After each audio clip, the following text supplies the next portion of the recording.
And Daryl Jones is going to give, he's going to introduce every speaker. Each speaker, because we don't have you in a separate Zoom room, just start speaking after you're introduced and you will come to the front of the Zoom. We really encourage people to drop your questions in the chat, all the questions you may have into the chat room. We're really looking forward to today's presentations. We're excited. And with that said, we're just going to, it is 6:03. We will give people 2 more minutes of grace to come in, and then we're going to start. You should have, of course, the flyer with the agenda for tonight.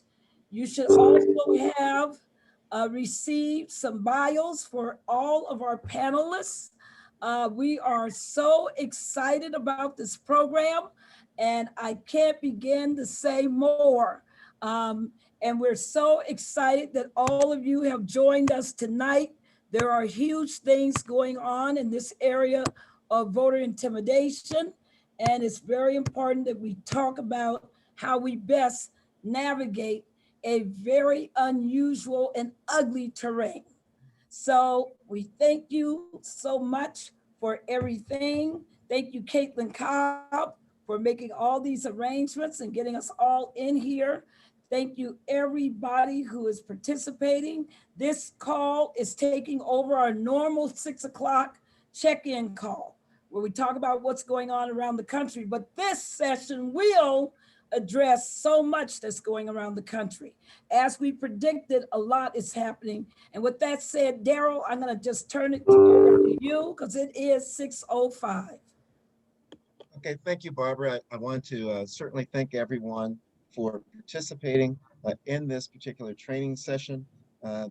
In this session, it is our hope that you will gain information with regards to not only how to de-escalate situations, but a lot of the legal issues that may come up during in-person voting and at polling sites. So, I'm Daryl Jones. I am the chairman of the Transformative Justice Coalition. Again, welcome everyone that's here.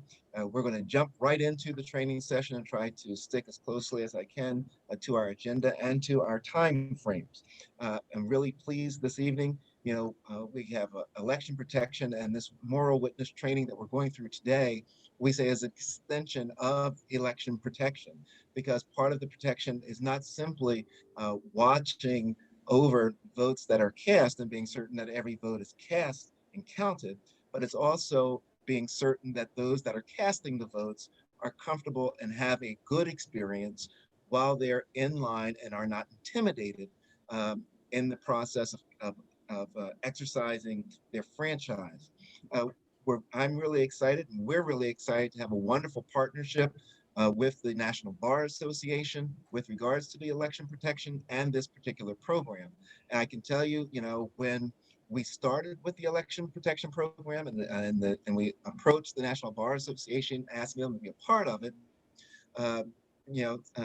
C.K. Hoffler, I'm not certain if it was in Portuguese or English or French, but in one of those languages certainly indicated not only are we with you, but we have your back, we have the voters' back, and whatever the National Bar Association can do, we will do. And to that extent, we have really moved a long way from 3 months ago when we started out in this endeavor. With that, I'm pleased to introduce President of the National Bar Association, C.K. Hoffler. C.K.? Well, thank you so much, Daryl. First of all, let me just say, I've got to just pause for one moment and give a debt of gratitude and thanks to Barbara Arnwine. I'm just gonna put it out there. She is the mother of the election protection movement. Don't let anyone tell you anything else, because if so, they're misrepresented. It's Barbara Arnwine who had the foresight. Yes, she had a team when she was at Lawyers Committee on Civil Rights, but Barbara has grown the concept, the idea, the nonpartisan election protection. And so, Barbara, I thank you. All of last year, she and Tanya Clayhouse were the senior advisors to the National Bar Association on our voter protection, election protection. And indeed, she and Daryl have been the support. I don't even know how this would have all panned out without the mutual partnership that we have, the mutual respect. And Barbara, I can't thank you enough. Daryl, can't thank you enough. Daryl, every day, Monday through Friday, is on the Santita Jackson Show, talking about planning your vote and voting your plan. I've learned information. I've been voting for decades, but to hear what he has to say, how he says it, the educational aspects of just telling our voters what they need to know has been magnificent. And what can I say about Rainbow Push Coalition?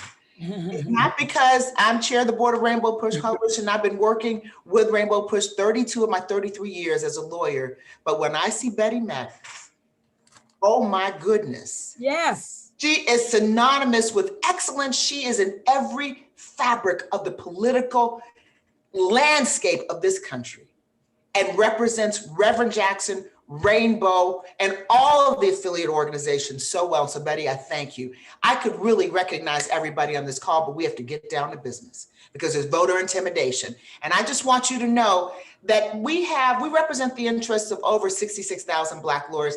If we could have gotten all 66,000, maybe 60,000, we would have. But we may just fall short and might have something like 7,000, not pushing to 8. And we've told them different ways that they can be part of election protection. And the latest way is to de-escalate at the polls. Work with the clergy, work with Clarence Williams is on the line as well. We call him Chief Williams. He's a former chief of police for the city of Riviera Beach. He's retired. He's also a retired lawyer, and he's co-chairing our police brutality and policing reform section at the National Bar Association. And he is working with us.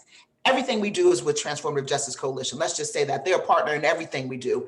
And also the Advancement Project, and signing and getting together MOUs, Memorandum of Understanding, with some of these police departments that we feel could be most destructive so that we can turn it around and back them down.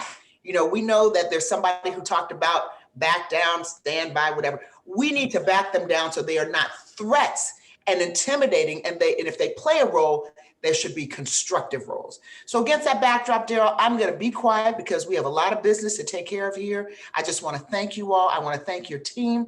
I want to thank Caitlin. And I'm going to leave you all with this Portuguese expression, because Daryl, you threw it out there. And it is so apropos for where we are today. And it's a luta continua, vitória é certa. The struggle continues. That's a luta continua. The struggle continues. So we have to struggle to get to the polls. But the second part of that expression is vitória é certa.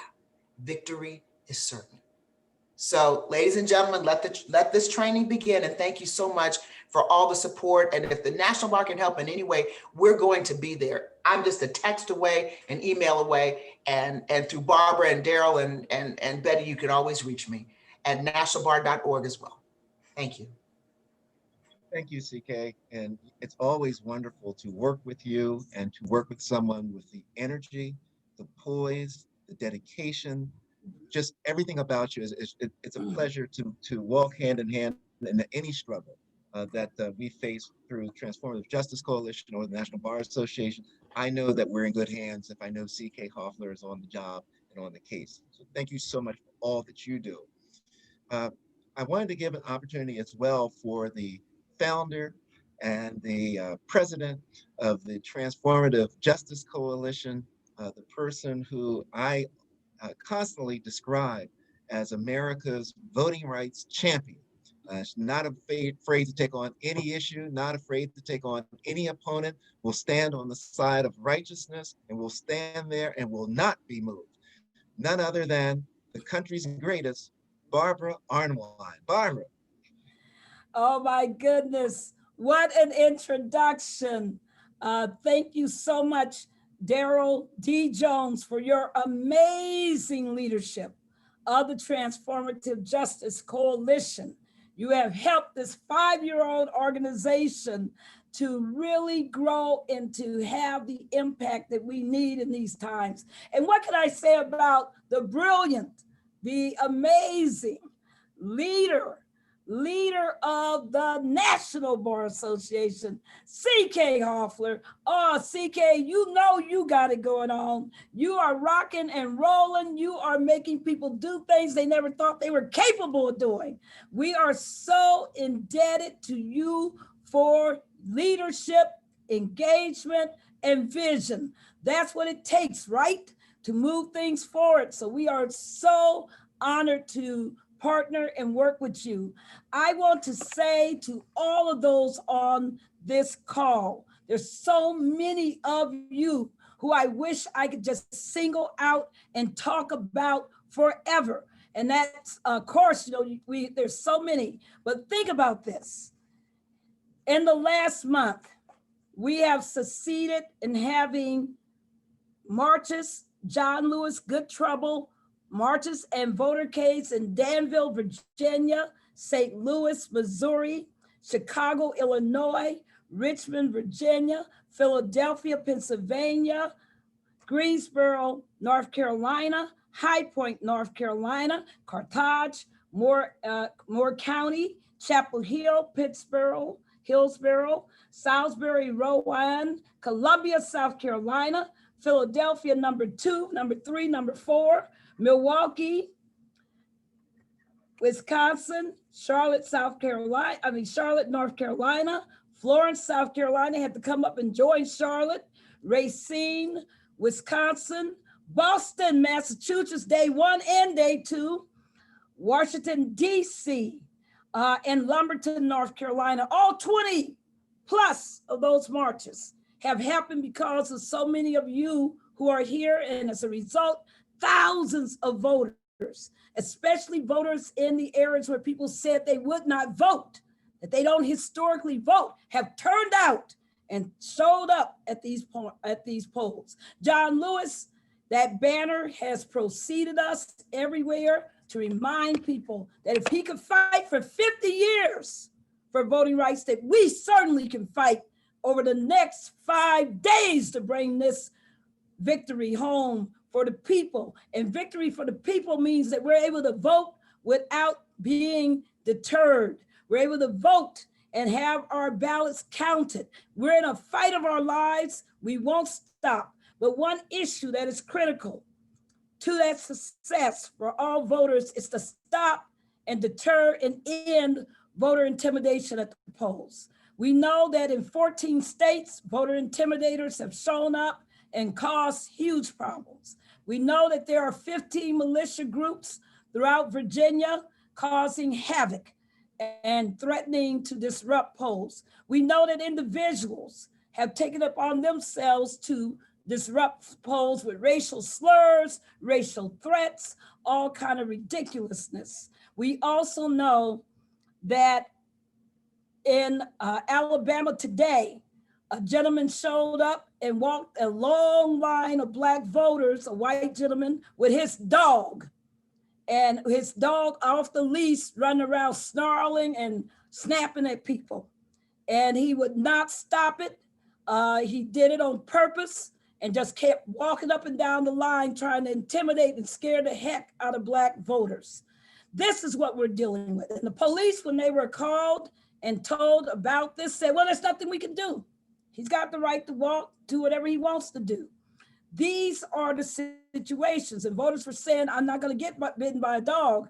I got to do something. I got to get out of here. These are the problems, folks. So when we talk about voter intimidation, it comes in many forms, many organized, disorganized, but just viciously determined to deter people from voting. That's why we're having tonight's session, because one of our programs to deal with the need for help at the polls is to make sure that we have clergy and student leaders at the polls who are trained, who know what they're doing, who are able to deter, able to be calming presence, able to be moral witnesses, able to assist voters. And we wanted to have this really A1 top training program. All the speakers you're going to hear from tonight are the best. This is your A team, from Danielle Lang to Rommel Sandino to Brandon Del Pozo to Clarence Williams. All of them are your A team. But before we get into the A team, we're going to have one more presentation. So I turn it back to you, Daryl. But I just want to say to everybody, we love you. We love your commitment. We love your drive. We love the difference you're making. Look at what we're doing out here. We must continue. There are 30 million ballots that were mailed that have not been returned. We got to make sure people can get to those polls and do that. It's probably down to 25, I hope, after today. We know that close to 80 plus million people have voted already, probably 85 million by this moment. And so we are on track to break the 100 million mark that we must break by Monday. So we're very happy for all of this. And Daryl, thank you for allowing me to bring a word, but also I just have to extend my overwhelming love to all the warriors on this call and who are out there doing the hard work every day, assisting voters. Thank you so much. Thank you, Barbara. Thank you so much for all that you do and all of your dedication to the cause of democracy, which is really what it's about, is being certain that all folks, everyone, every citizen, everyone in the country has a fair voice and a fair shot. As Reverend Jackson likes to say, he likes to be certain that the playing field is level, and that the fishing is transparent, and that the rules are understood. Once we have all that in place, we can accept the outcomes of what happens. And that's what I believe you represent. And we truly appreciate all that you do to be certain that all of those things are occurring and that everyone has a level playing field. I want to turn now, let's go into an overview of the Clergy of the Polls program that we have initiated in our partnership. You know, one of the things that we learned from Charlottesville, Virginia, is that so long as the clergy were present, there was not issues that existed. There were not protests. There weren't a lot of evilness and a lot of hostility that existed. Once the clergy left Charlottesville, Virginia, after they were gone, that is when the hostility and the aggression picked up, and that is when the resulting in the death of Heather Meyer, excuse me. So what we know is that there's a calming effect that the clergy has in general. And that calming effect is what we're hoping to tap into and what we're going to tap into for this upcoming election season, the last 5 days of this election season. So we went to Dr. Karen McRae and we were talking to Dr. McRae about it. And Dr. McRae, who is the CEO and the first woman CEO of the National Concerned Black Men of America, as well as a board member of the Transformative Justice Coalition, agreed to take on the task really of organizing and helping us form this moral witness training and this moral witness program overall. And she's done a phenomenal job. If you have not had an opportunity to look at the website, I'm sure she's going to speak more about the website that she has developed. It is an awesome website. It is state specific. You can go to your state and register to be part of the moral witness training program. She is and was the Chief Operating Officer of the National Congress of Black Women. Ladies and gentlemen, it's my pleasure to introduce to some and to reintroduce to others, Dr. Karen McRae. Dr. McRae? Wow, thank you, Daryl. Appreciate it. Hello, everyone. What we're going to do is just share briefly what the Clergy to the Polls program is about. It is simply an interfaith consortium, nonpartisan consortium of clergy, ministers, imams, rabbis, etc., who can get to the polls in their particular jurisdiction. If you go to the website as mentioned, which is clergytothepolls.com, it will provide you with the states where you live or reside, the 18 states that have been identified as key states. And if you reside there, you can just sign up. And what we're asking everyone to please bear in mind is that we want a presence. Daryl's already gone through the history of de-escalation when we have clergy present. We want capture that. We want to make sure that we go forward with that notion in a most coordinated fashion. So you can sign up all day, half day, AM, PM till closing. We're asking student leaders, if you're interested or know someone that might be interested, to come on board and to help. If someone is standing in line too long, you might be able to stand in their place until they get up to the polls. But we really, really want as many as possible in their robes, their regalia, whatever they normally wear, because the presence is what's needed. The moral presence, the moral witness, the spiritual comforting that can be provided. And that's what we're trying to do. We have a few people that have signed up. We have a rapid deployment team that's out of California that has really taken off. So what they're going to do is they get a call, they're going immediately to that location. And we're probably going to use that model in a couple other cities as well too. That way there's one place that they're housed. But if you can please sign up so we can coordinate and get as much information to you as possible, that would be helpful. Again, it's clergytotopolls.com. Thank you, Daryl. Thank you, Dr. McRae. And again, clergytotopolls.com. It's not limited to any faith. It's certainly ecumenical. So whatever faith you belong to, as the clergy or the religious leader, we ask that you certainly sign up and come forward. You know, one of the things that I hope to bring forward tomorrow, and we made the call as well on Santita Jackson's show, one of the things we need to be certain we're bringing forward is that, you know, we always have a lot of focus of our churches and what's going on within the church. Well, this Clergy to the Polls, we're knocking down the walls of the church and saying, take the message to the people, calm them down, let your presence be their calming influence. And so we are very hopeful that people will sign up, the clergy will sign up across the country, all of these hotspots in particular, to help keep calm at the poll, help keep peace and de-escalation at the poll. We next wanted to turn to Attorney Danielle Lang. And Attorney Danielle Lang is with the Campaign Legal Center. And there at the Campaign Legal Center has been dedicated for many years to protecting democracy and being certain that the laws of intimidation and what goes on at the polls, that people are aware of them. And so we wanted her to come and present today so that we have a foundational understanding of what is not permissible at the polls and things we should look out for and what can be done. With that, I welcome Attorney Danielle Lang. Danielle, welcome.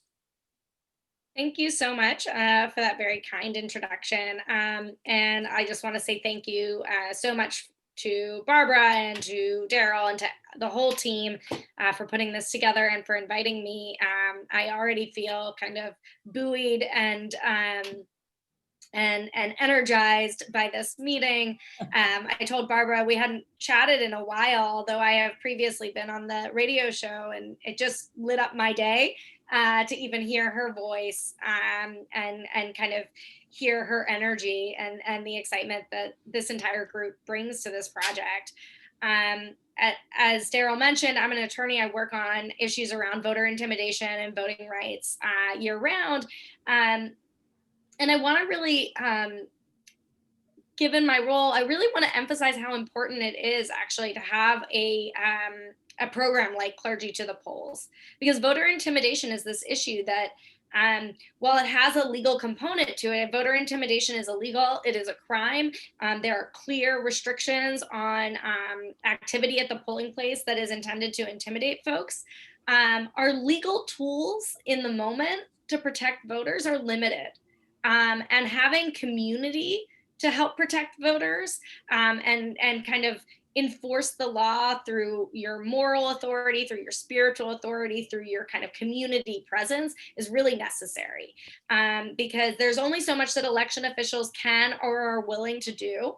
And quite frankly, you all know that law enforcement are not necessarily going to improve this type of situation. So even though we're talking about something that has a legal framework, our legal tools are not necessarily our best tools for protecting voters. It is folks like all of you and community. So I want to thank you all for doing doing this incredibly important work and launching this program, which I think will make a big difference, and a bigger difference than a bunch of lawyers.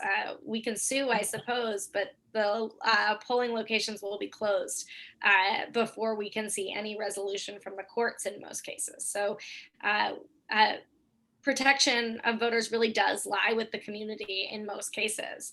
But I'm here to give you a little bit of legal background so that you can at least understand the legal framework in which you all are working and the kind of legal authority you can kind of be armed with when you advocate to election officials at the polls, when you kind of identify and discuss, how to de-escalate certain situations, to know that one of the tools in your toolbox is to know that this conduct is illegal.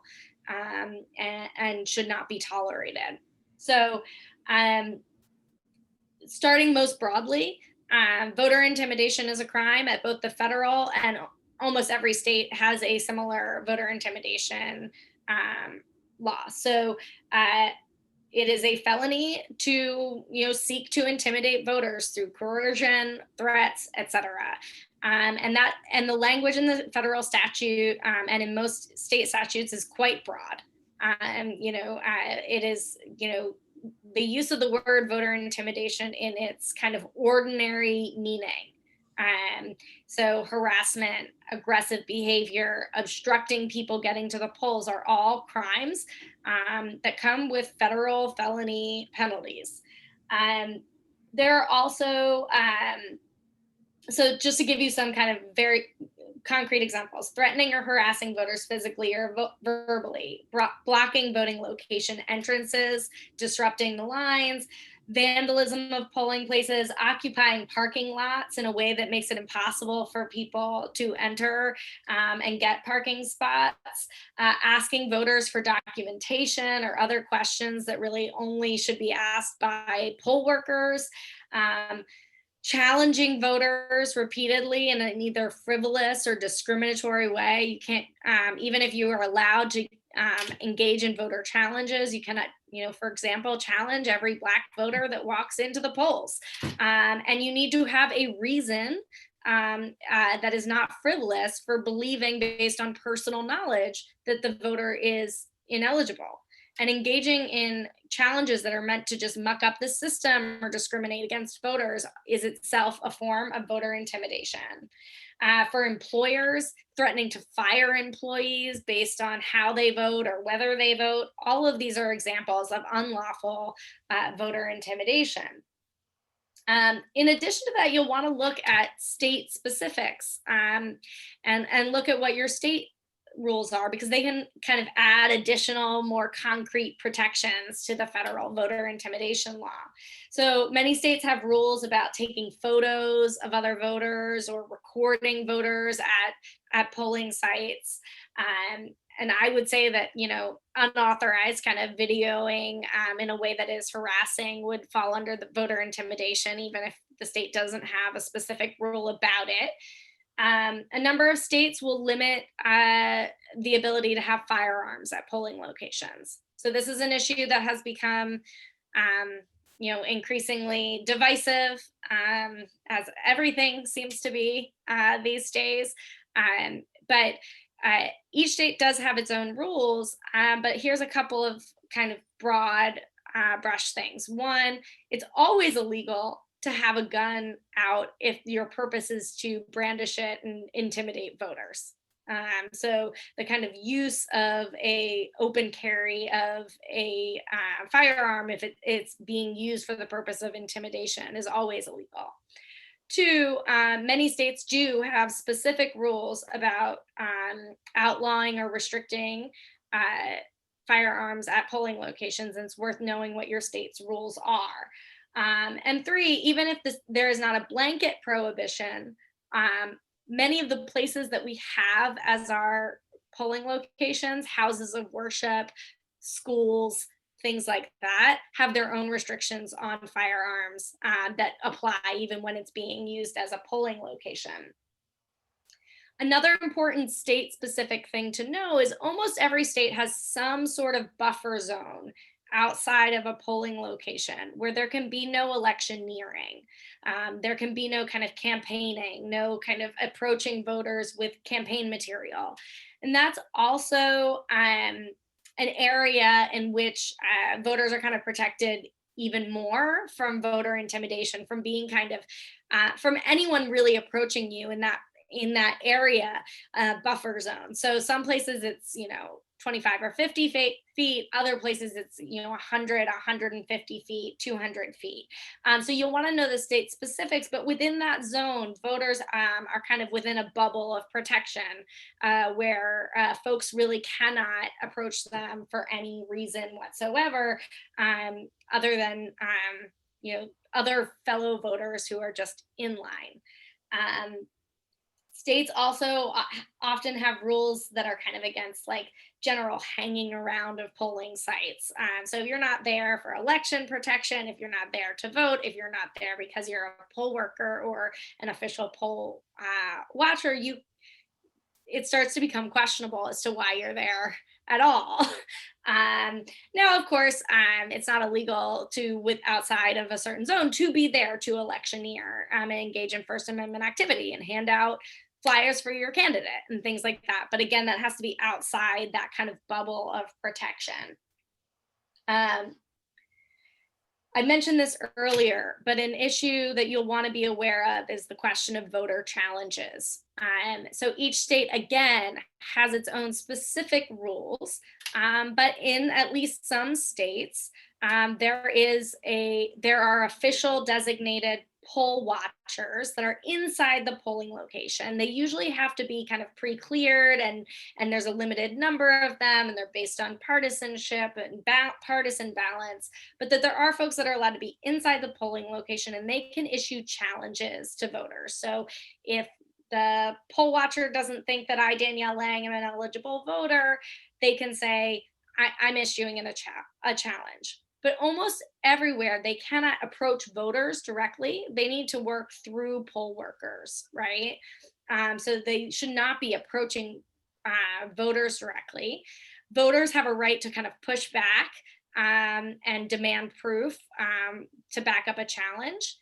And importantly, election officials have an absolute responsibility to make sure that this process is not abused. And election officials have the power in almost every place to remove poll watchers if they are engaging in abusive voter challenges. So if they are just using discriminatory voter challenges, if they are frivolous voter challenges, challenging every voter who comes through the door, lacking any personal knowledge or basis for challenges, election officials have a responsibility to put a stop to that kind of abusive challenge behavior. So even though voter challenges are something that can happen within the kind of realm of the law, election officials also need to know that they cannot and should not stand for abuses of those practices.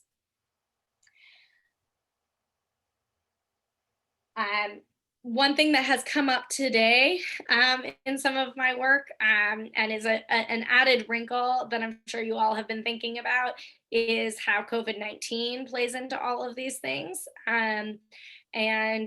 For example, today there were some unfortunate calls into the election protection hotline, specifically about voters in Florida that were being approached in very aggressive ways and being shouted out by protesters or folks who supported one candidate, and they were doing it without masks on.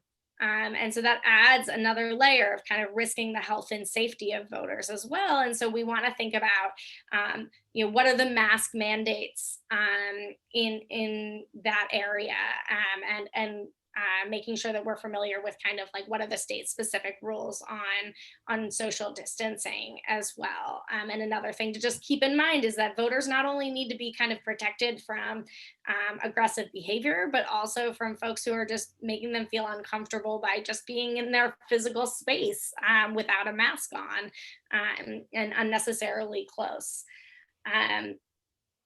I want to share with you a little bit, one resource that can hopefully be useful to you all, depending on what states you're working in. And that is Campaign Legal Center's Democracy U page. And this is a place that has kind of a lot of the information that I just reviewed, but it also has state specifics. So all those things that I told you should go check, check those state rules on this, that, or the other. We have already done that in a number of states, including Arizona, Florida, Georgia, Michigan, Nevada, Pennsylvania, and Wisconsin. So if you are going to be in any of those states, if you go onto this page, there are memos for each state that talk about mask mandates, law enforcement at the polls, how many feet is in that buffer zone, what's allowed in the buffer zone, what are the election officials' responsibilities. And so these are resources that are available to you. There's also lots of other resources available from the Lawyers Committee, election protection and whatnot, that can help you kind of navigate all of these state-specific rules without having to do the research yourself. But those are some of the areas that you'll want to be familiar with as you kind of go out to the polls and work directly with the community. And with that, I'll leave it and we can move on. I know we have a jam-packed schedule. I'm happy to answer any questions later. Thank you so much. That was so incredibly informative. The break that you saw me take after you finished speaking was because I was still writing notes from all that you were laying out, because I want to be certain that that I have all of the information, properly laid out as we move through it. Let's see.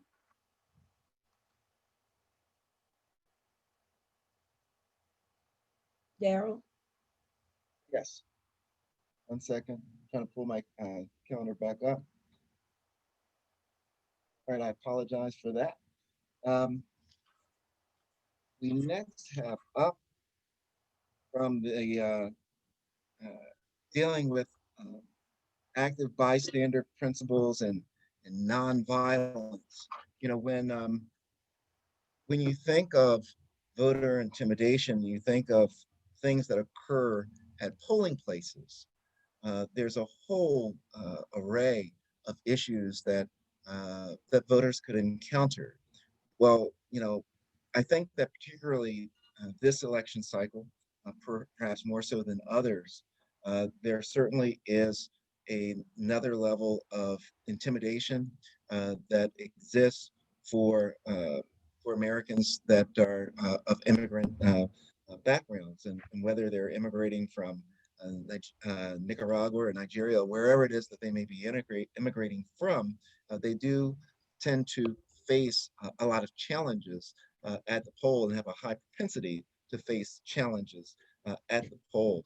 Yeah, I'm really pleased this evening to be able to introduce Rommel Sandino to everyone for some information that he will be bringing. He is the senior organizer at the Fair Immigration Reform Movement and Community Change.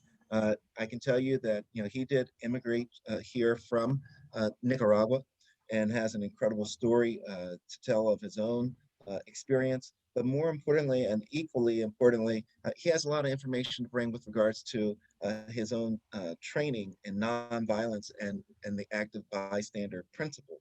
And he's been, just involved in these efforts for decades. So with that, Mr. Sandino. Thank you, Daryl. Thank you, Barbara. Thank you, team. I'm so honored to be in this space with all of y'all. This is definitely an election of a lifetime. And so it's great to be in such a powerful space with such powerful leaders, making sure that our people, our families, our communities show up and cast their right and vote, right? We are here tonight committed to being especially vigilant and aware at the polls of with respect, harassment, hate violence, hate crimes, which we've seen just spike with this current administration when they entered the White House. Types of microaggressions and aggressions. And we're here committed tonight to be able to stand up and intervene at a time when people need it most. And so this election is an important step to manifest a country where we can all thrive and live with dignity. And the powers that be, all those systems of oppression that have existed for many years, many decades, many centuries in this country, will use all their hate to stop our communities from showing up and turning out their vote. But we are here committed. And tonight I will share with you principles and assumptions of nonviolence, emphasis, nonviolence, bystander intervention. And I'm going to share my screen in a few seconds. Usually this training takes a full day, but I'm going to try to do this in a few minutes. So I'm going to share with you the most basic tools of principles and assumptions on this training, because we believe what Dr. Martin Luther King shared: returning violence for violence multiplies violence, adding deeper darkness to a night already devoid of stars. Hate cannot drive out hate. Only love can do that. And I know that that's sometimes difficult, but I know that we are, all of us that are in this space are committed to do that. And so I'm going to share my screen.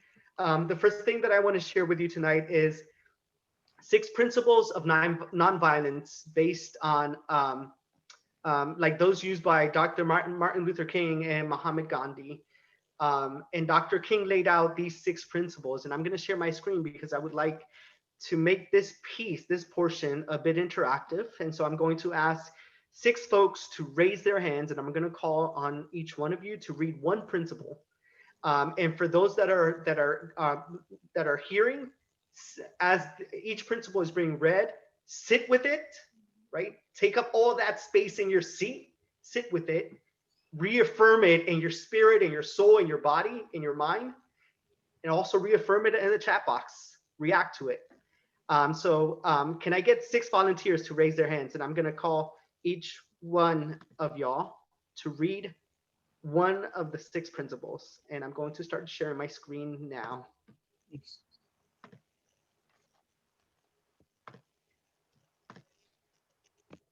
Can folks see this?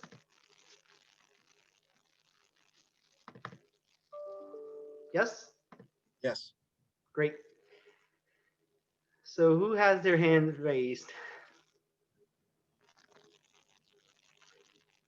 I'm going to start with Vicky. Vicky, can you read us the first principle? Nonviolence is a way of life for courageous people.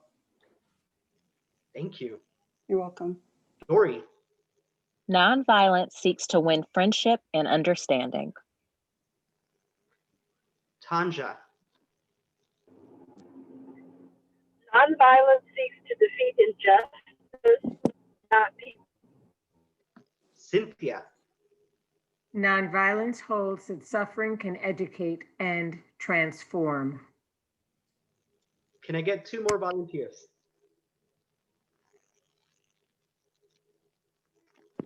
Nonviolence chooses love instead of hate.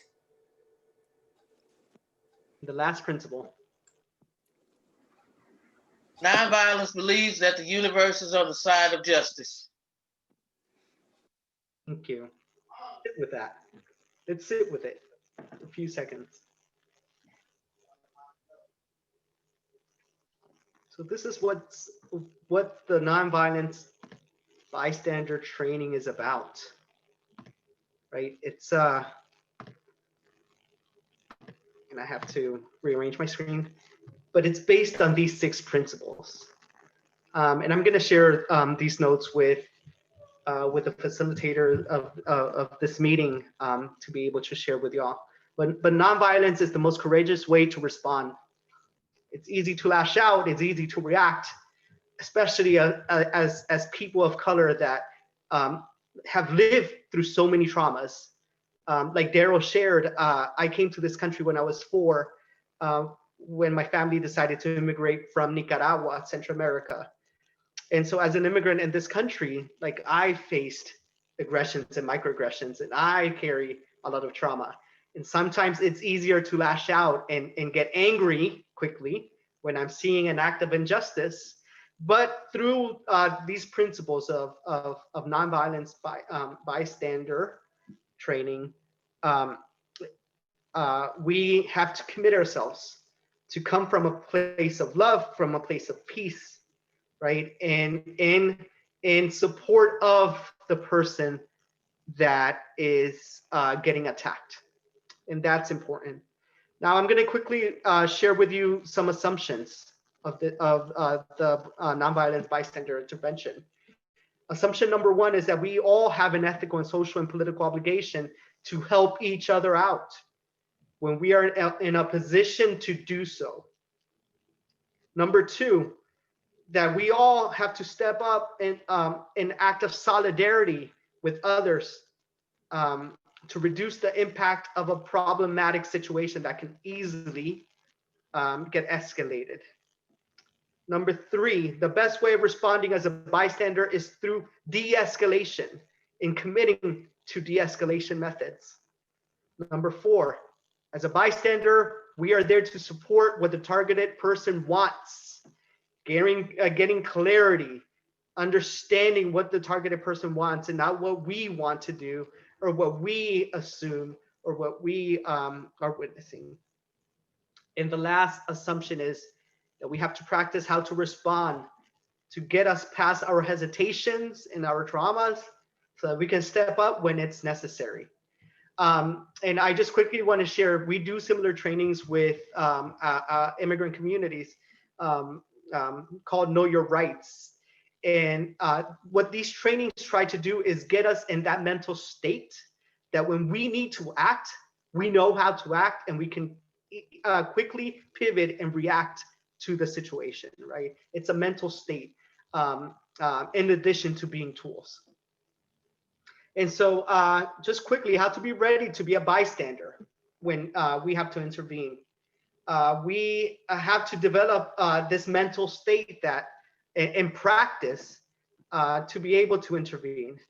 And some good practices when we're out in public is that always be aware of your surrounding, right? Especially when you're at the polls, we're getting trained on this, or we're probably revisiting this through a context of voters at the poll. So be aware of what's happening at the polling location, what's happening at the in the parking lot of the polling place.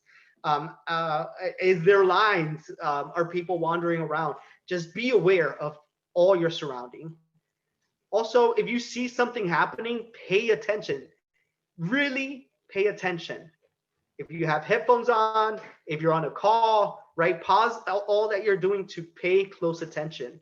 And if you're and position yourself to get a better view of what you're witnessing. Don't assume someone else will do something. We have seen so many cases. We have heard and seen so many cases of what psychologists call the bystander effect. So many people just standing around and no one acts or reacts to the situation that's unfolding. And so don't assume, right? Through this training tonight, through these principles and assumptions, we're each one of us is taking responsibility that if we see something like New York City, right, and across this country, if you see something, do something or say something. Try to buddy up, especially nowadays where we're seeing armed militias and we've seen violence against Black and brown bodies in this country, right? Try to buddy up with someone else. Point out the situation to people around you. Tell them that if it's a situation where there's an aggressor attacking someone verbally, tell folks around you that you're going in to support the targeted person, and ask folks, right, or delegate to other folks tasks to help. And lastly, when you first approach the targeted person, introduce yourself. Do not touch the person if you haven't asked for permission to touch the person, right? Just basically just introduce yourself and quietly explain to them what you're seeing happening and your desire to offer support. If the person says that they're fine and they don't need your support, then respect their wishes. Remember, through this training, we focus on the person that's being targeted, right? And what they want in their definition of safety, in their definition of the help that they desire. So respect their wishes and move back if they desire. And if they ask for if they accept your help, then move in and help. But always monitor the situation. And what we have seen in many cases is that when a bystander goes in to help the targeted person, usually the attacker becomes more angry or more agitated and tries to direct their attacks to the people around them. And so some of the ways that you can deal with an attacker's anger while you're being supportive is to never make eye contact. Always be aware and looking, but don't ever make eye contact with the attacker. Don't engage them, because your point of attention at that point is the person being targeted and not the attacker. Look beyond the attacker as if you're supporting the targeted person. You can even turn your back, but just be aware of the situation and make the right decisions if you want to turn your back to them or not. Don't engage the attacker with words. You want to monitor what they're saying, but imagine you're busy saying supportive things to the targeted person, and resist the urge to engage with drama. Keep reminding yourself that you are there to de-escalate and get the targeted person to a safer place, away from the attacker. If you don't feel safe, do not stay, and definitely do not try to stand your ground. Nowadays, we have this tool, right? The cell phone. You yourself can start recording, or delegate the recording, the use of the cell phone to another person, to another bystander. But if you don't feel safe, do not stay, right? And report it to someone. And I'm going to end this quick training with principles of bystander intervention. We recognize that in these cases, we are dealing with unfamiliar situation with people we do not know, but we bring the best intentions to help the person being aggravated. And so this means that direct confrontation of an attacker by us as bystander is not the best way to respond, but always focus on the person that's being aggravated and attacked. These are moments to show moral courage by acting from a centered and grounded place, despite our fears, and by choosing the principles that we've reviewed at the beginning over our emotions, like anxiety, anger, self-righteousness. Ground ourselves in those principles. The second thing is that we want to engage in de-escalation methods by limiting the ability of a situation to become more intense or more aggravated, or to escalate. And we could do this by reducing the drama. Third, we want to shift the attention of the situation by interacting as much as possible with the targeted person, by ignoring the attacker, freezing them out, right? Freezing them out physically in the space that we create with other bystanders and with the targeted person, by creating a safer space, by bringing other people for additional support. And we want to reach out to the targeted person, always be checking in with the person, asking them how you can best help as a bystander, respecting that person's expression of safety. Some folks might not feel safe for us to call law enforcement, especially as we've seen cases of violence against Black bodies, Black and brown bodies in this country, and our Black brothers and sisters being killed by law enforcement. So let us respect the targeted person's expression of safety. And remember, as a bystander that's intervening, you are always there in solidarity and not as a savior. And so with that, I want to end it, and I'll turn it over back to Daryl. Thank you so much. Thank you, Rommel. That was really awesome, and really appreciate how you condensed a 12-hour training into 15 minutes. So we appreciate that, and I'm glad that you'll be able to hang around. I know there are a ton of questions that we will have for you with regards to de-escalation and all that you've presented with regards to many of the philosophies that would be used and should be used and how they should be used. We want to turn now to what I would probably call the other side of the nonviolence and the active bystander principles, and start dealing a little more on the side of dealing with policing and things that occur at polls, and if you encounter, and how to deal with situations that you may encounter should there be police or anything along those lines at the poll. I'm really pleased to introduce to many probably experience Dr. Brandon de Pozo on Chris Hayes, or read from him in the New York Times, or perhaps even in BuzzFeed, some of the pieces that he's put out. He certainly is one of the most progressive police experts that I believe that's in existence. He's working on a nonfiction book, I think. I saw out there on American policing, so I'll be on the lookout for that. Certainly a proponent of national standards for how police are to act, something that seems like should be commonplace but is not commonplace. So very appreciative of that. With all of that, ladies and gentlemen, my pleasure to introduce to you a person who served as 19 years with the New York City Police Department. Served as the chief of police in Burlington, Vermont. They're trying to get him back. He said, too bad. But ladies and gentlemen, my pleasure to introduce to you Dr. Del Pozo. Hey, Daryl, thank you so much for that warm welcome. And also Barbara, I know we spoke yesterday and that was such a warm welcome too. Also, I think Karen's talk about Clergy to the Polls was very inspiring. Daniela's advice was great. And Rommel as well, that call for bystander intervention and nonviolence was reassuring too. So what I was thinking as the election was coming up was that policing was in a very difficult position because there were two sort of competing tensions in police work, in voting that police leaders really haven't had to think about before, at least in our lifetime, definitely in the past, especially at the height of the early civil rights era. But we have two things going on. We have people at the polls who intend to intimidate. We have people at the polls who may be displaying weapons in an intimidating way. We might have disruptive protests at the polls. We might have electioneering at the polls. There'll be reasons why people might want a response from the police. On top of that, it's a fact of life that the simple presence of the police at locations can intimidate people, right? We'd be living in denial if we didn't think that some people would see a police officer at a poll and not be reassured, but rather say, do I really want to walk past that person?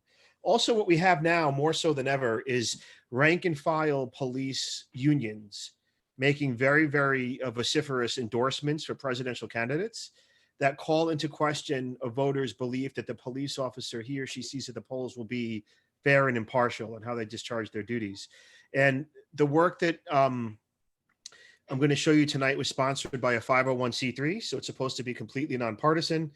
Police unions have tended to endorse one candidate over the other, but the fact that they're making presidential endorsements is unprecedented. And it's not alone. Scientific American has endorsed a presidential candidate for the first time.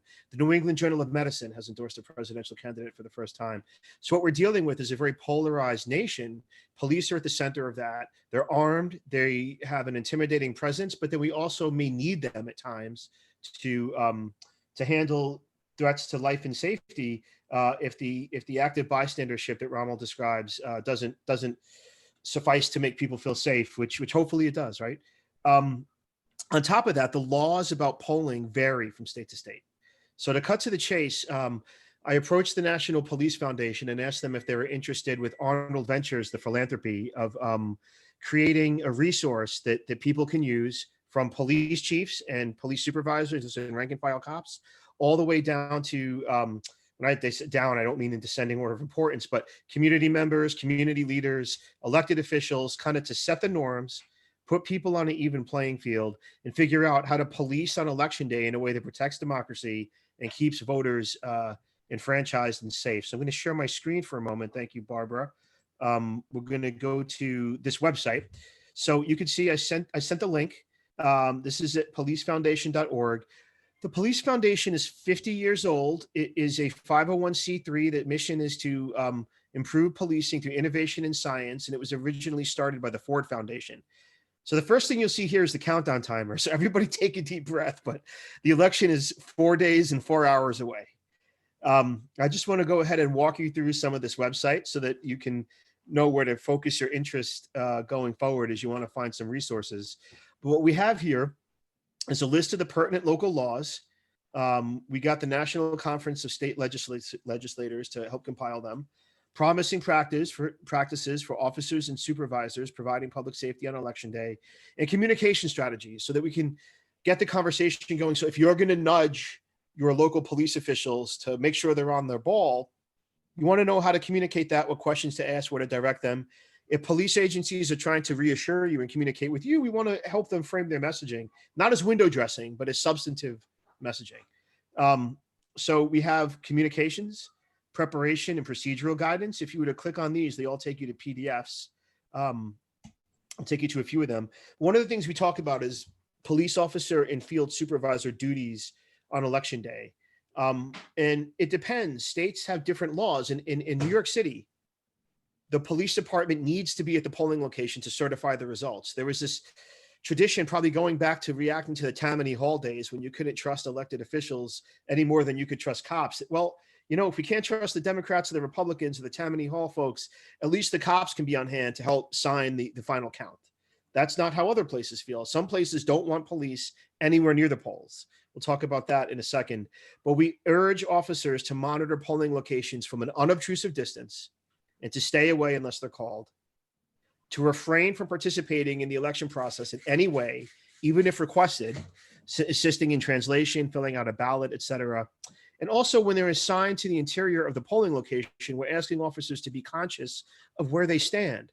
If you're standing near the entrance, if you're standing at the location where voters check their eligibility and get admitted to vote, if you're standing where the voting's taking place, you may not even think anything of it, but you could well be intimidating people. Just know that.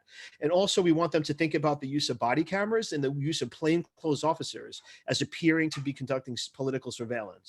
So we don't want that as well. So I'll just, direct you, if you have any questions, you can peruse what we're advising police officers and supervisors to do on election day. This is a PDF you can print out. We also talk about firearms and open carry at or near polling locations. We urge your local chiefs to review the law, talk to prosecutors, talk to the agency attorneys, figure out what their intentions are.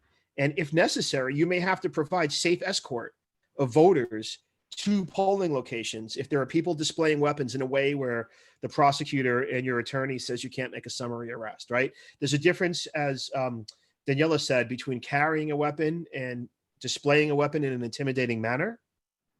People might just say, oh, I'm just carrying this weapon, but it's intimidating. So we urging cops to know the law and if need be, to be prepared to escort voters. We talked about 911 call taking and dispatching on election day. As we all know, 911 call taking can be weaponized can weaponize the police into bias and profiling. I mean, I'm sure folks in this audience, I've never lived that experience, but we're all aware of 911 calls about quote unquote suspicious people being used to send the police against someone. We're urging dispatchers and supervisors on election day to give thought to, hey, I don't like the look of that person at the polls. No. Specifically, what's the suspicion? What's the legal basis for it? Is this urgent? Is this your opinion? And you can see we just try to give guidance so that when the police respond, they have some good information about what they're getting into rather than just speculation that something doesn't look right. There's a lot of tragedy where people have been called to 911, calls for without adequate cause or because of profiling. Outreach to the community. We're urging chiefs of police to begin talking to community members about what they can expect on election day, to let them know, listen, we're going to be sending out our policies, our procedures, what we expect to do if people are armed, what our role is if somebody challenges a voter, whether we're going to have officers out in plain clothes or not, posting that on the website, posting that on social media, and having informal and formal conversations, not only with elected officials and formal community leaders, but clergy and informal leaders as well.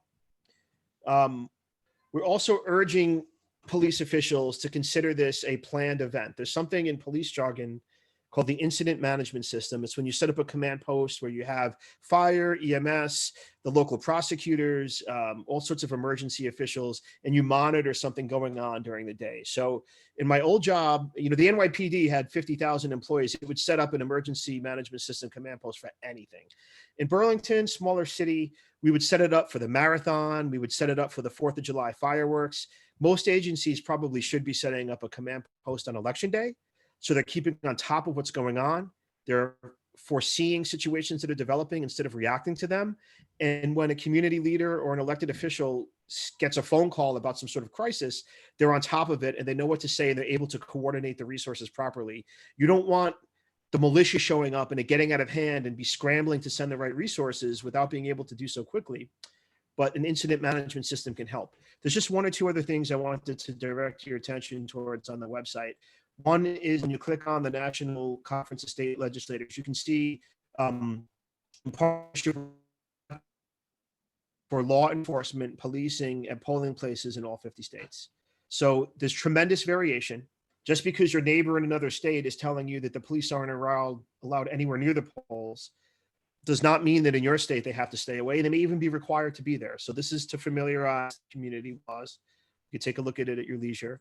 And then also guns in polling places. Very few states have specific laws about guns at polling places, but we do have those all enumerated here to look at.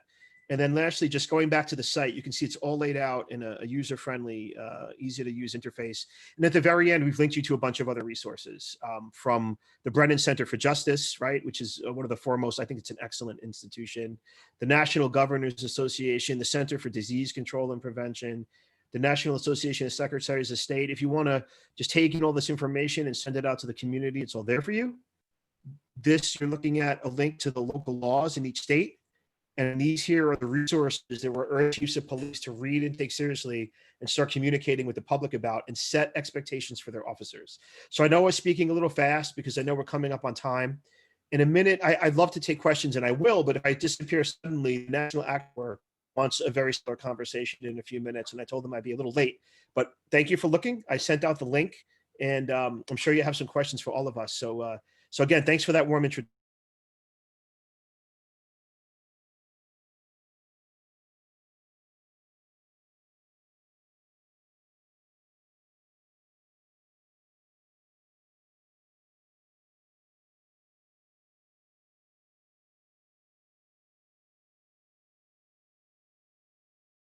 For that presentation.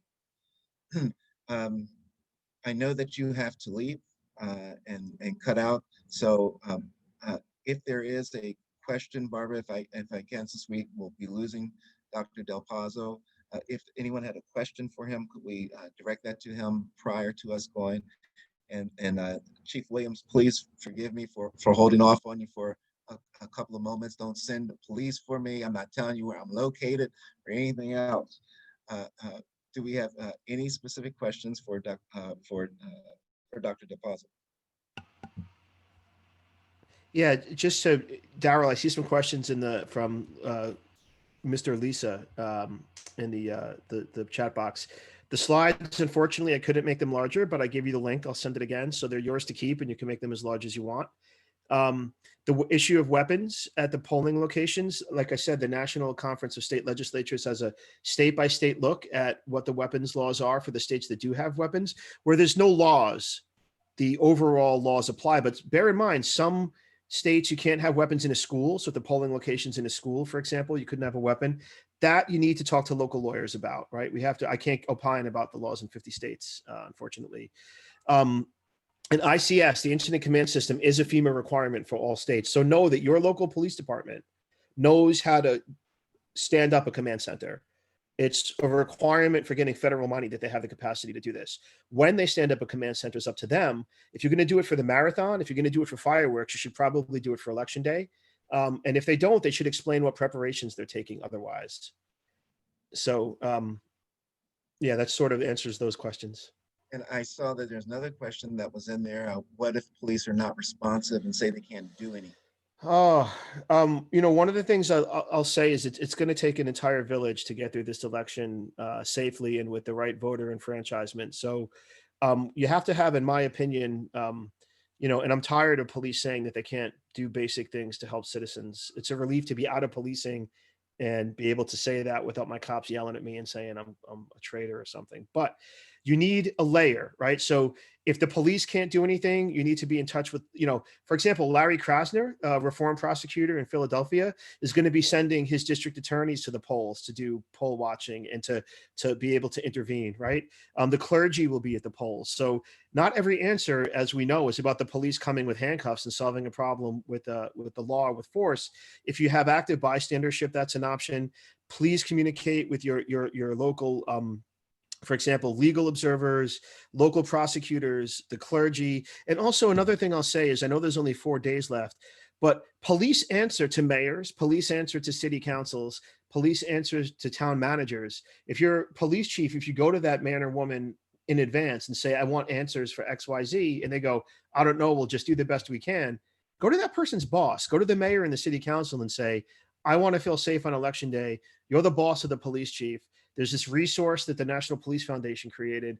What are you going to do to keep us safe when we know, when you turn on the news every day, that people are talking about danger at the polls? Last thing I'll say, we commissioned a national survey. 3/4 of the survey respondents, and it was weighted by race and demographics for the country, nationally, 3/4 of the survey respondents believe that the police will be fairly neutral on election day.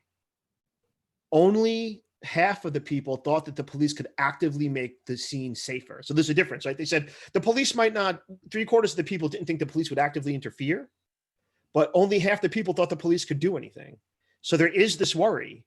And I think we need to be progressive and follow up, proactive rather. I know I'm going on and on, but we've only got 4 days. And I know the people on this call are leaders. So your leaders hold your fellow leaders to account. Dr. Del Pozo, thank you so much. Thank you so much for being with us and for all the information that you brought forward. We're very appreciative of your time and of the information that you brought. Thanks again. And thank you. And I hope we'll be everybody has calling a safe upon you in election the day. future. We'll be Thank you. calling on My you in the pleasure. future. Be ready. Thanks so much. Bye-bye. I'd like to turn now to, and as I said, this is the section where we're getting into the policing side of it. I wanted to go over and have an overview of the best practices and interaction de-escalation tactics for activists and for the clergy and for poll monitors and things that may happen at the poll at the poll places that can get tense. And we know that this is one of the times of the year, and this is one of the activities that being elections, and particularly when we have an election like we have going on right now, where there is a lot of aggression that exists in the polling atmosphere and is running through some of the electorate that will be appearing at the polls, and frantic supporters and fanatical supporters of candidates. So oftentimes poll workers and people at the polls and for our clergy and those that we're bringing as moral witnesses are going to be encountering potentially some of that.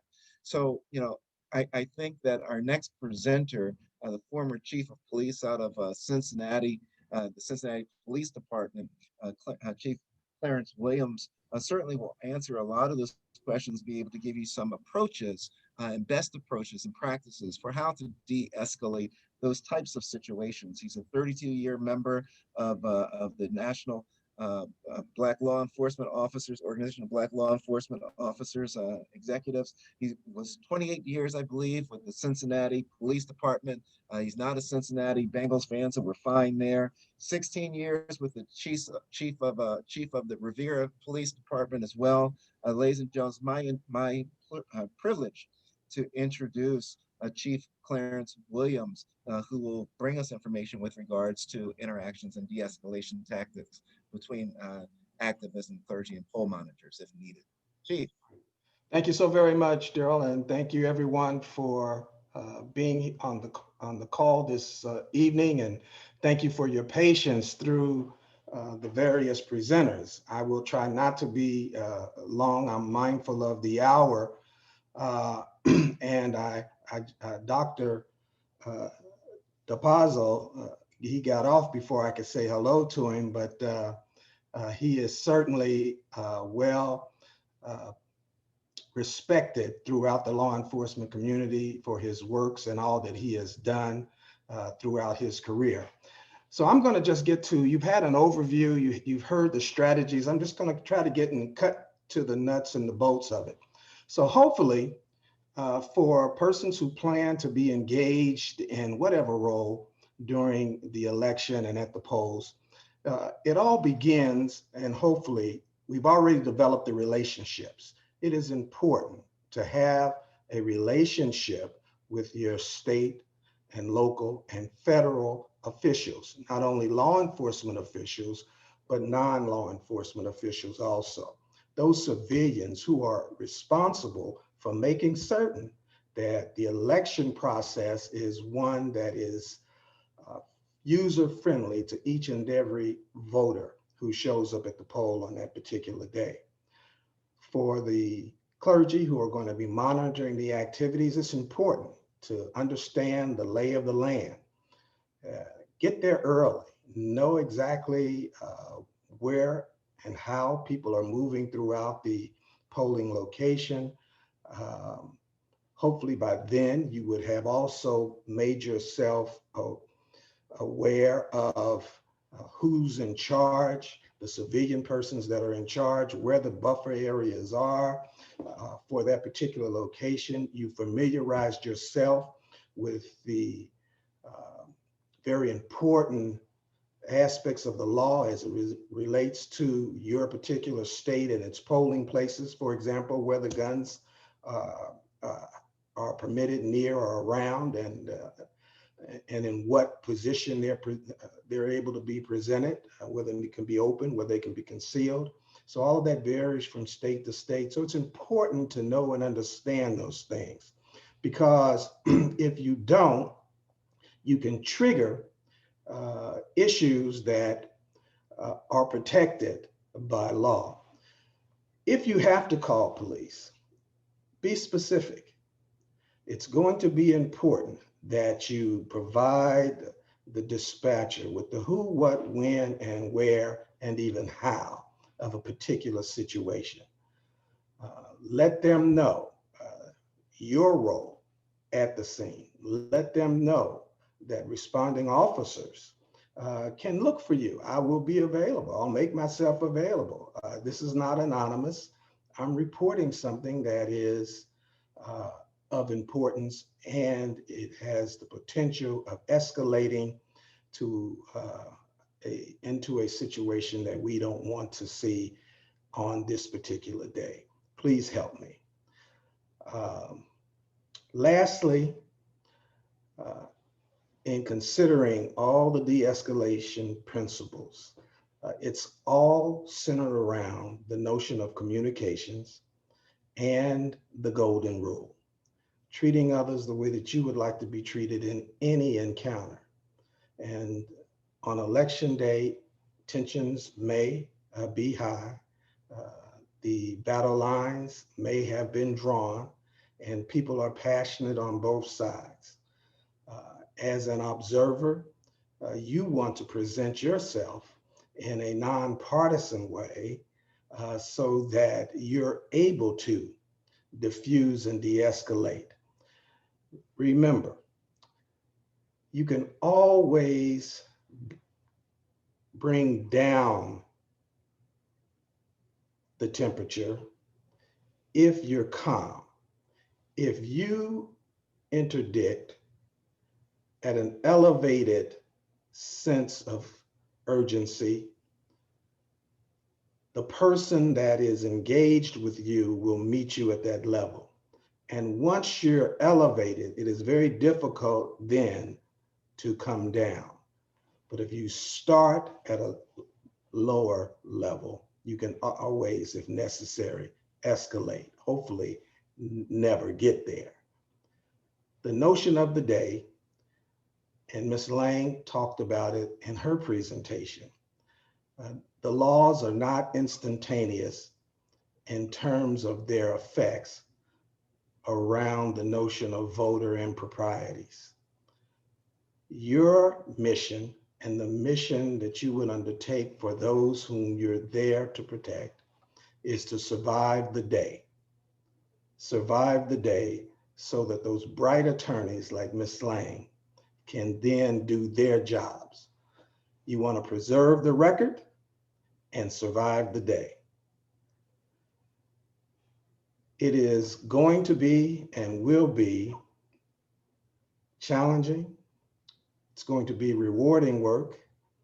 I think it's necessary work and it's needed work, and it's going to be work that is going to be safe if we conduct ourselves and have done the things that are necessary for us to survive the day. Thank you, Daryl. Thank you, Chief.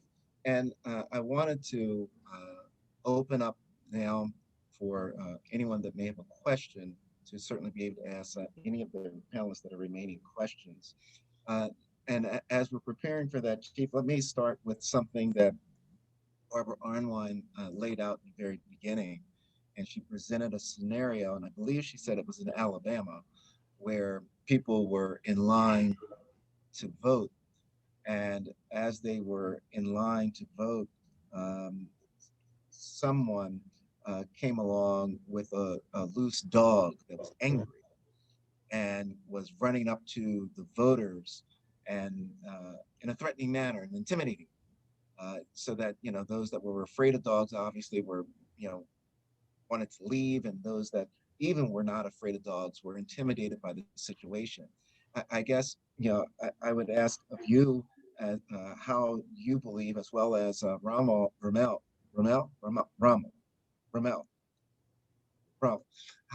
how to respond, how our de-escalators should respond. What should they do in that situation?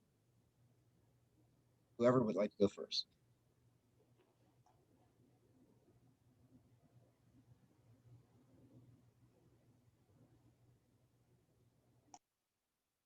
Well, only Captain. Right. Oh, I'm sorry. I thought you had called on Rommel. I'm sorry, Daryl. Go ahead. Yes. Yeah. Just you use your common sense. You don't want to put yourself in a situation where it's going to be dangerous, and you don't want your actions to be an escalating cause of anything that might transpire. That's why, again, I said it is so important that we understand that all the entities that are involved in making certain that our elections are safe and that voters are not intimidated, we need to be calling on. So if we're not able to get local law enforcement to react, hopefully we would have built the relationships with other law enforcement entities that are responsible for the election process or would have an interest in that, to engage them. And not only law enforcement, but the civilian persons that are involved.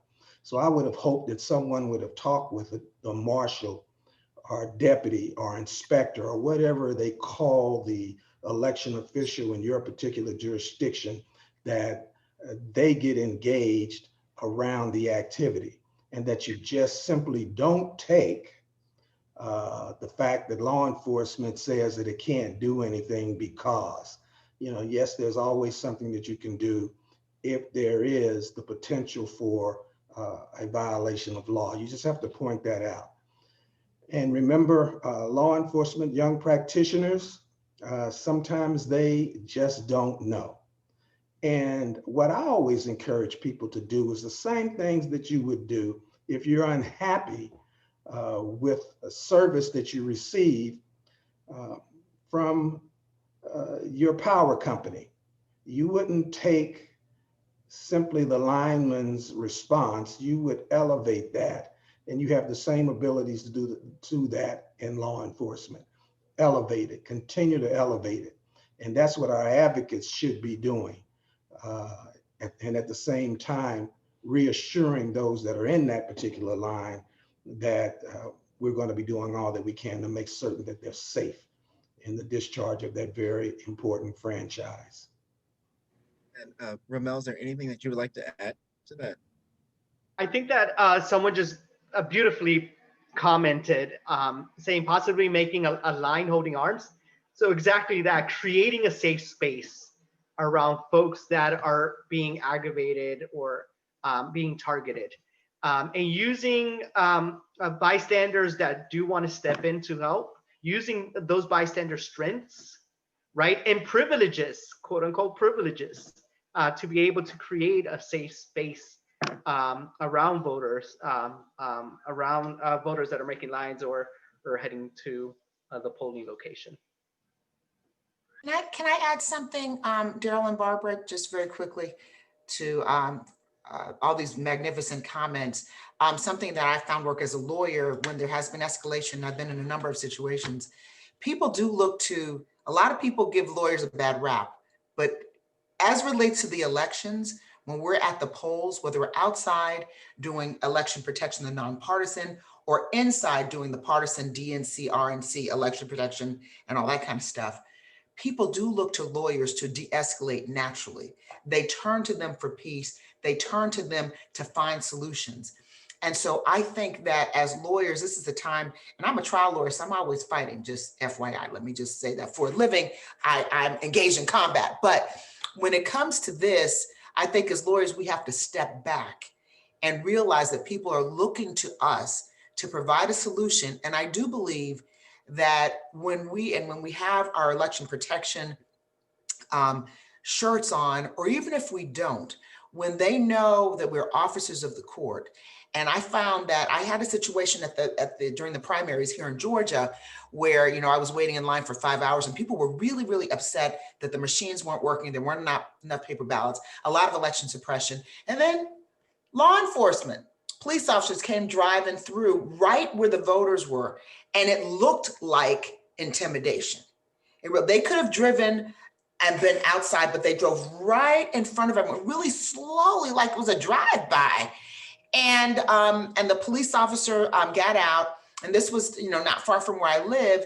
And I approached her. Now I looked some kind of way because I had on all kinds of protective gear, and I probably didn't look, you know, lawyerly at all. I looked, you know, maybe a step away from being homeless because I had levels and levels because this was during COVID, and all you could see were my eyes.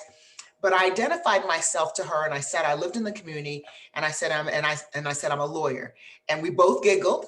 This was a woman. And I explained to her, I'd been there since 7 o'clock. This was maybe at 10 or 11, and what was going on.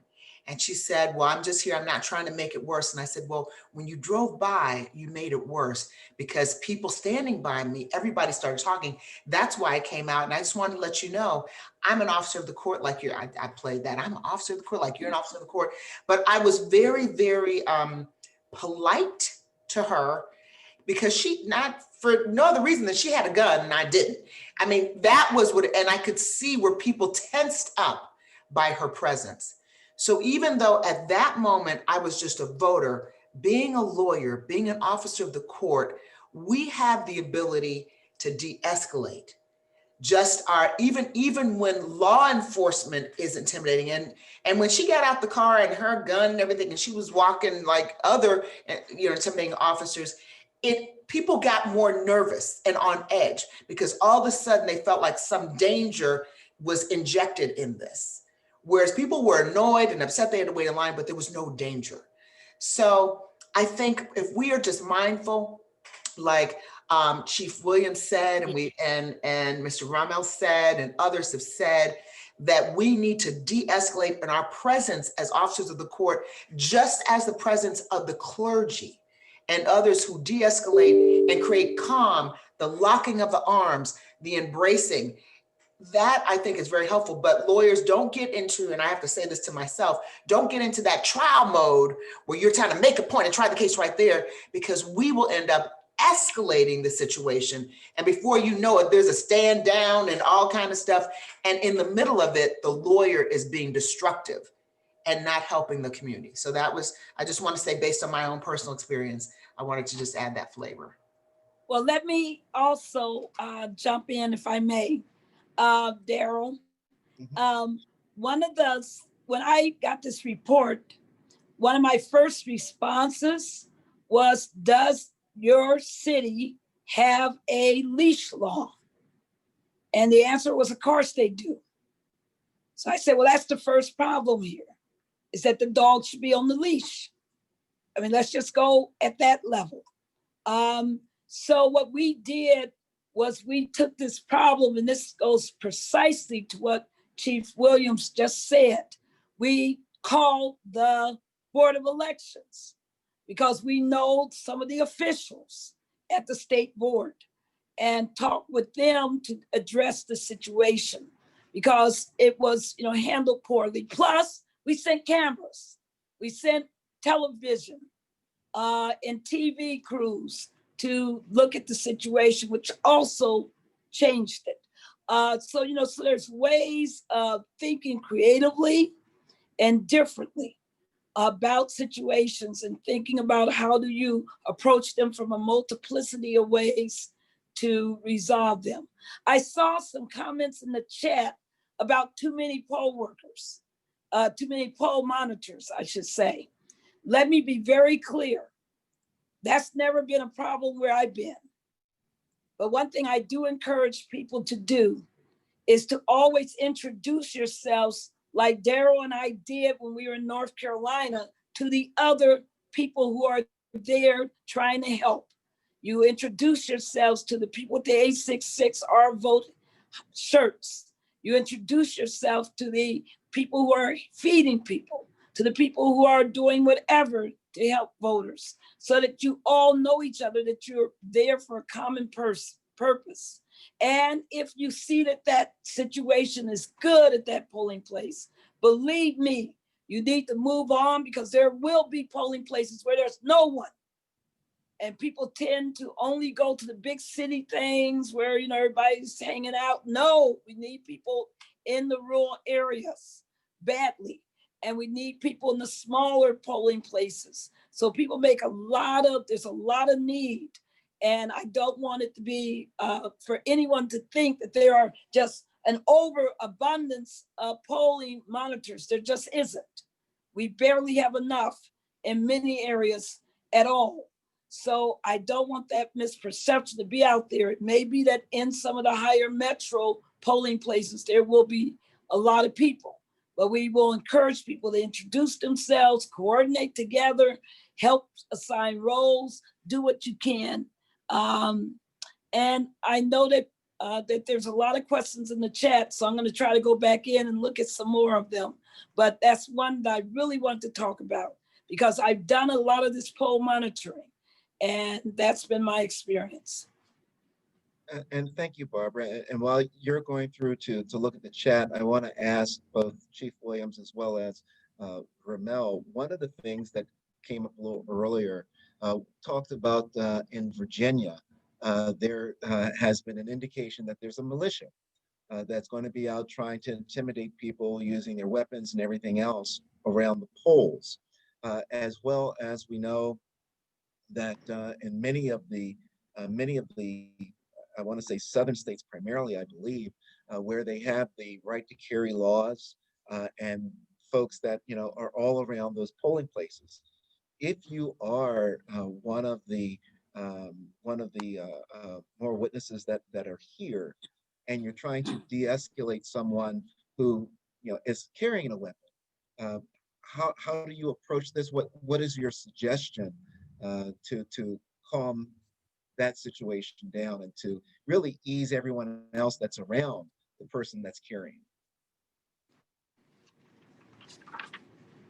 Yeah, you stay away from them and engage the authorities.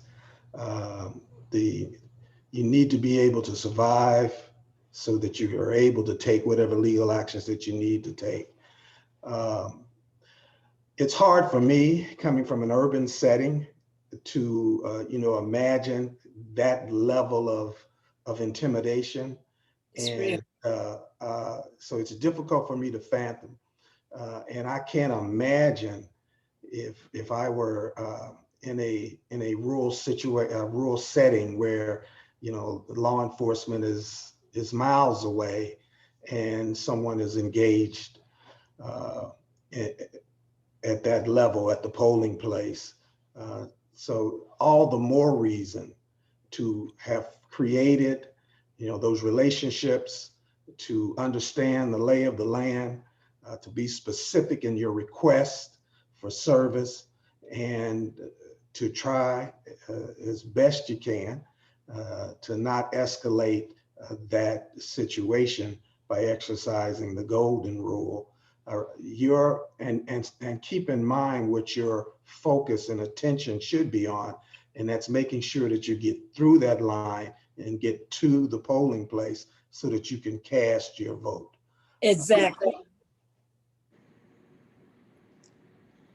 I think that I saw, go ahead, Rommel. just quickly, I think that when dealing with a person that's armed, that's a whole different level of escalation, right? And I feel personally that a bystander can automatically become a legal observer, and that's like a whole different training that we have, right? How to be an effective legal observer. I think that I do believe that your cell phone becomes like one of the most powerfulest tools in that moment, right? To observe, to document, and to be just completely aware of the situation. I think that staying away is a very good recommendation. Documenting what you're witnessing with your phone, if you want to get a legal pad, right? That's a whole different level of training. I live in Maryland, and I remember the first time going out to Virginia 2 years ago when I took my family down to the beach over there. The first time that I encountered just a civilian that was carrying openly carrying a firearm, I just remember the immediate fear and how tense I became. And I was at a gas station pumping gas in my vehicle, and the individual was just standing outside in the gas. Like, it was just the most naturalist thing in the world, right? To stand outside carrying a gun. So I know how intimidating, I remember how fearful I was. And so just to say that there is a different training, which I think would be useful, which is how to be an effective legal observer, which would be useful in those situations. And Rommel, is there a link or a website with regards to, you know, a lot of the information that you're presenting, if someone wanted to go back and just sort of, you know, read for themselves some of the techniques that you've indicated that are available that they can resource? Yes, definitely. We're actually, Community Change has partnered up with the Black Alliance for Just Immigration, BAJI, and Justice Warriors for Black Lives.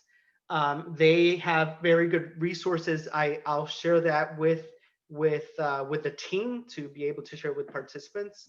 And I think that on the website they do have training modules with this information. So definitely. Well, also, I saw some comments, but let's be very clear. Legal observers through 866 Our Vote are all trained. We do not allow people to go into any of these situations untrained. And that's really important. And we will, I saw, Louis, your question, we will send out to our master list, to everybody, what are called the state leads for each state for election protection. Who are the state leads, which is the cheat sheet, I think, that you wanted. And I saw a question about East Philly. Absolutely, we can, we have had, Robin Maddox with Celebrating Sisterhood on here before, who can help. We can also, there are some other amazing groups in Pennsylvania who we can get you in touch with.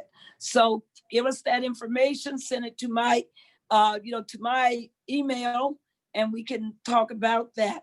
But I just really want people to know that there are a lot of resources out there and that people are being trained. In fact, we tell lawyers, if you're not trained, don't show up at any polls trying to be anybody, because we don't want you out there not knowing what you're doing and trying to use your common sense and not your trained sense. So that's very, very important. And Dr. McRae, is it possible that as we receive materials from Rommel and others on the training and de-escalation, that we can tie that into the to the website, clergytothe.polls.com Yes. website, so people can Yeah. link on that. I was just thinking about that. I'll gather all that information, put it there as well as a resource box. Yes. Right. And you know, Barbara, I was just thinking for the NBA, you know, election protection effort, I think this is a really incredibly important component that I'd like to bring to our members and our partners. I agree. Because it's the training, the election protection training gives us, like you said, it trains us to do certain things. But sometimes people are in line voting.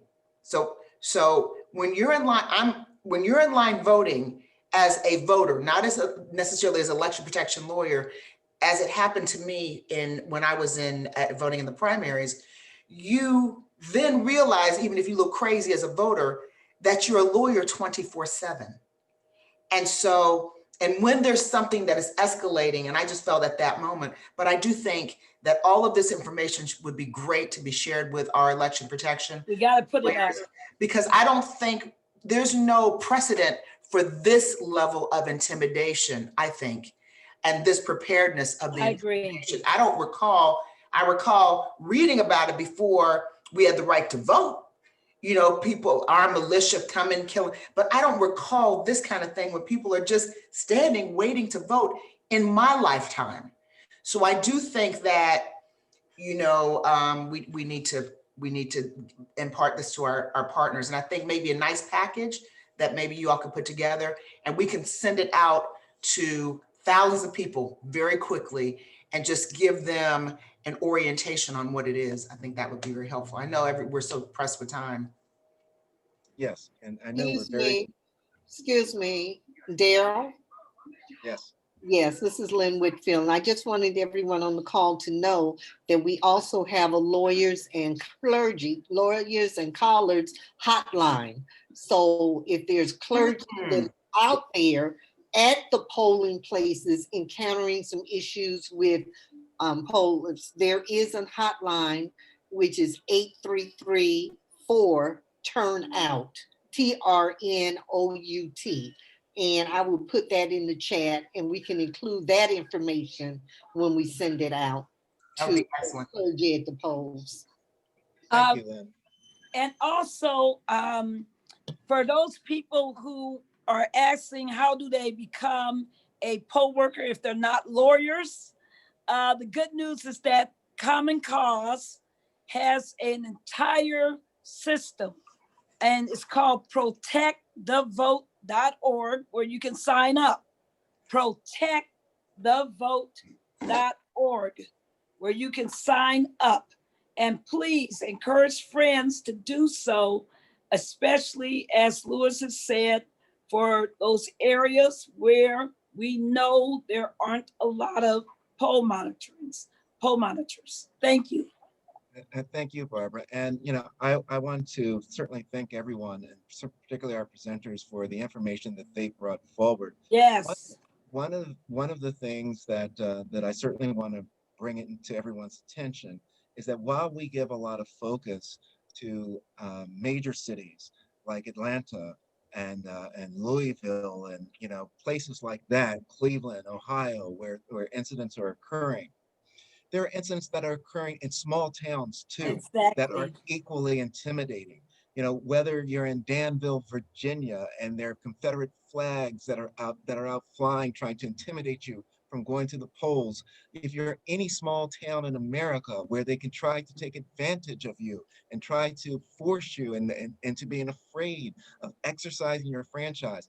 This is what all of this is about with regards to this training and trying to address, so that everyone, whether you're in Danville or Atlanta, whether you're in a small town or a mega town, should feel safe, comfortable, and confident in being able to go to the polls and to exercise your franchise.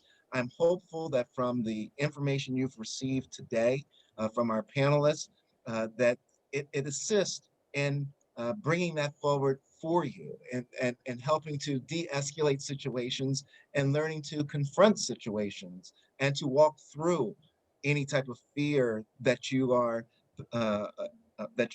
encountering with a peace of mind and a peace of spirit to move forward. You know, ladies and gentlemen, again, I want to thank all of you for being with us this evening. I'm not certain, Barbara, if you wanted to say a last word. I certainly wanted to give a round of thanks to all of our panelists, from Dr. McRae to Attorney Danielle Lang, to Rommel, Sandino, certainly to Dr. Del Pozo, as well as to Chief Williams. I thank you, Chief, for not sending the police in here after me today, and that I'll be able to go home. I also want to thank our president of the National Bar Association, C.K. Hoffler, who continues to simply amaze.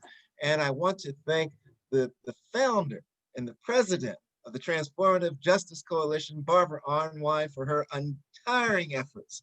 And everybody unmute to clap for the founder, Barbara Arnwine, and for the chair of the board, Daryl Jones. We just have to thank you all so much. Well, I just want to remind everybody that we will reconvene at 6 o'clock tomorrow for our regular daily check-in. And that's the usual Zoom line, not this Zoom line. Use the one we've been using before. So we look forward to it. We will send out a reminder notice again. And I want to really thank everybody for your great comments, for your thoughtfulness. We're getting it done. We're going to win this thing because we know how to protect voters. Thank you, everybody. Thank you, Daryl. Thank you, CK. Thank all of our wonderful presenters. Thanks all of our great participants and all of you who have attended and really have contributed to this discussion. Thank you so much, everyone. Have a great night. Good night, Great everyone. night. Good night.